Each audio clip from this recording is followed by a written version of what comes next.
In today's video, I am going to be breaking down Bryce James and his basketball shooting form.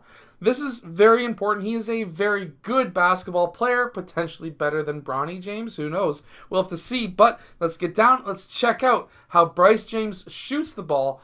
And of course, if you want to be able to shoot the ball from further away, make sure to go check out the shooting workout that is down in the description below.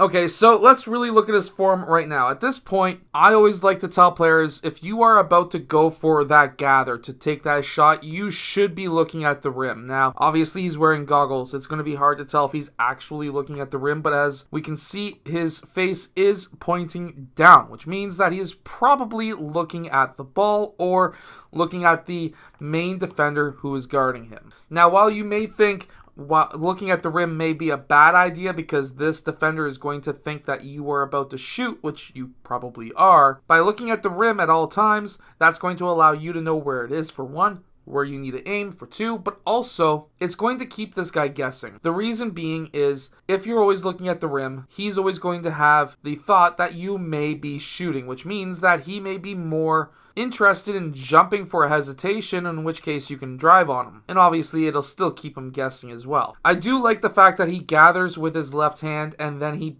brings that ball to his right hand. That shows that he knows exactly. He's been working on that, obviously, because that is something that inexperienced players are not going to be doing.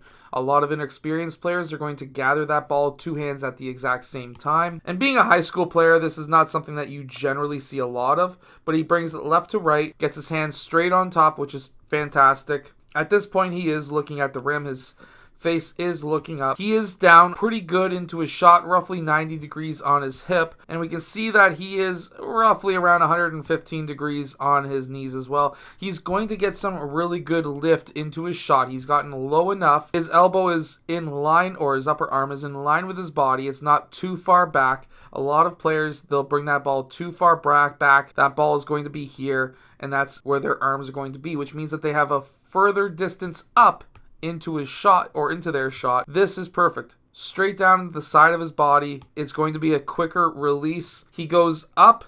Now, he extends that back at the exact same time roughly as his knees. He's extending his body straight up. The one thing that I do notice that is his shoulder and elbow are pretty well in line with the rim. The ball does seem to be more in the middle of his body, which is totally fine. We're going to have to see from another angle if that ball is slightly over top of his upper arm. That is something that you generally want to see in your shot. And his off hand is on the side of the ball. When he goes up into his shot, at this point, this is when everything gets in line. So the ball's trajectory is kind of up the middle of his body, and then it turns and goes over top of his upper arm at this point. So shoulder, elbow, and ball all in line. This is going to be a straight shot no matter what. Obviously, if he's leaning left or right, it's not going to be a straight shot, but he's going straight up into his shot as well. His hand is somewhat on top of the ball, but on the side. For some players, this can mess them up unless they release that hand early. If they don't release that guide hand early, you'll notice that his palm does somewhat face the rim, but it releases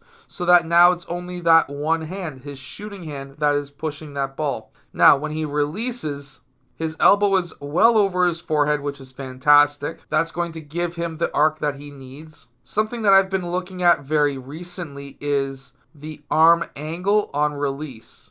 And this is roughly around 150 degrees, and that is going to be in that range that you would want to be in. Steph Curry is somewhere in that range as well, and obviously Curry is one of the greatest shooters of all time.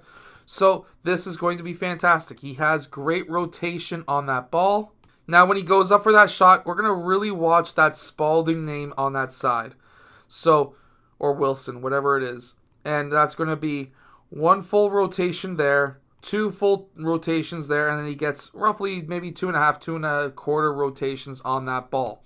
Now, the reason why I really count this is if you've got enough backwards rotation on that ball, if it was to hit the rim, let's say it wasn't a swish, if it was to hit that rim, it would hit the rim softer, which will allow it to bounce around a little bit and drop in. On a set shot, we can see that his body is slightly tilted away. Knees, feet, shoulders, hips are all facing or pointing the exact same direction. You don't want to have one thing that's off. So let's say your feet were off and knees were all like this, or let's say everything was set perfectly except you had one foot that was off. That would make an inconsistent shot. However, he has a consistent shot because everything is pointing in the same direction, and that's exactly what you want. He gathers that ball at the waist. Again, on a set shot, shoulder, elbow in line with the body. Fantastic. And then, when he goes up for that shot, he extends, good energy transfer, shoulder, everything in line still. This is why his set shot is a really nice solid shot. And then from this angle is perfect. We can actually see the drop on this ball. So the drop on this ball is roughly around 49 degrees. And I would say that's maybe just a bit high. Having a higher angle on this shot. So let's put the arrow right here. Having that higher angle at plus 50 degrees is going to potentially hit that rim a lot harder than you would think. Now, the reason why you don't want it to be too high of an arc is because gravity will take over. It's going to add extra weight to that ball, and it has a higher probability of dropping or bouncing out of that rim. If it came in too narrow, then the rim looks too small and it's just going to bounce out anyways. So you want to be somewhere in that 40 to 44 degree range. I have measured other shots of his in the past, and they generally drop in at somewhere around 48 degrees, 46 degrees. So he's usually there. This could be just the angle, but this was the best angle that I could find that's mostly current.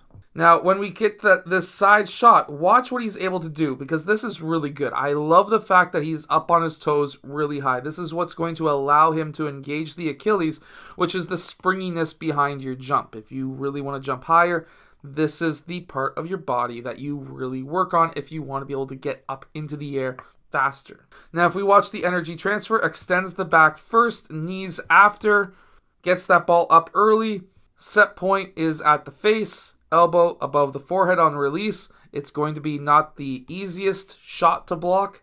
And from this angle, let's measure the drop here.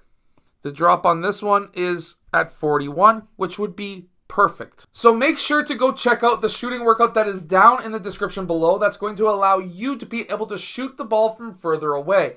If this video has helped you, hit that like button and subscribe, and I will see you guys again in my next video.